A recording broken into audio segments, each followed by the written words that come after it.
Hello guys, welcome back to another video of mine. A little bit different, I'm actually standing up this time so you can see the back or the walls of my bedroom, all the posters I have, figurines and everything.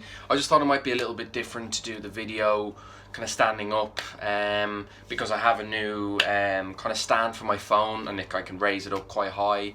And it saved me having to lean the phone on something, so it's a big improvement for my setup. It will get better as we go along, but for the moment this is an improvement to what we were to what I had beforehand. So anyway, getting into the topic of this video, this is your match review for Chelsea 3, Rennes 0 at Stamford Bridge in the Champions League on Wednesday night. This is a bit of a late preview. We have a game tomorrow against Sheffield United in the Premier League, but I'll be getting the preview for that game out tomorrow just before kick-off, so we're still up to date with the uploading schedule and everything.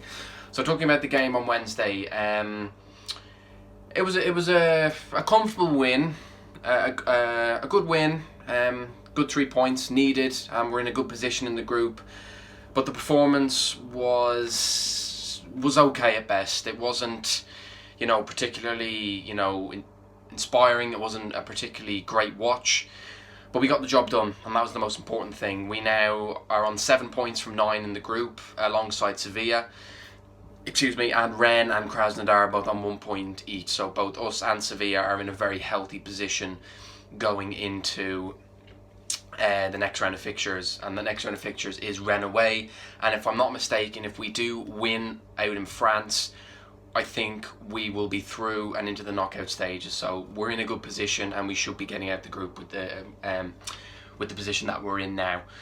So the starting 11 for the game. Now I think the starting 11 that played was very similar to the one that I suggested in the preview, and in terms of the similar lineup to Burnley, there was one change from the lineup, so I'm going to run you through it now.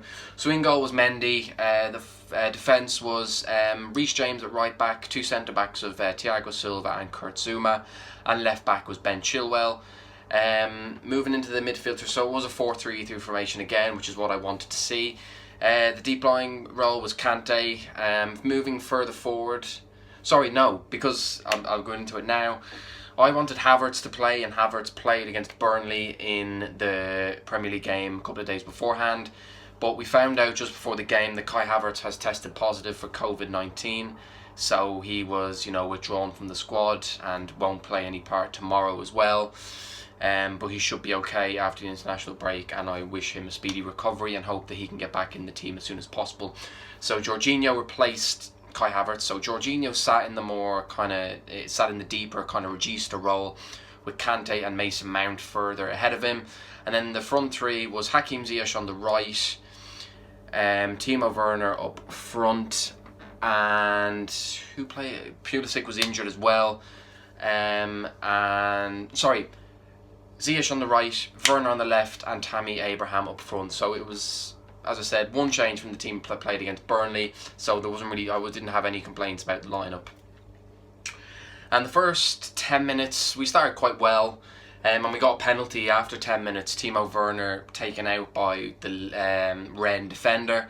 It was a penalty. I don't think the Rennes defender can have any complaints about it, and it was the referee didn't have much of a tough decision to make. Pointed the spot. Werner took the penalty, put it into the bottom corner. We 1-0 up.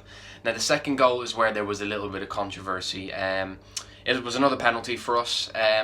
Now Tammy Abraham got the ball just outside the box, and he swiveled and turned his body to shoot, and the ball hit off the defender's foot and rolled up off him and hit his arm like that. There was a lot of controversy surrounding this, and it did go to VAR, and VAR not only gave the penalty but also showed the defender a second yellow card and sent him off. I was watching it on television, and the commentators were saying that it was a farcical decision and that it was a joke.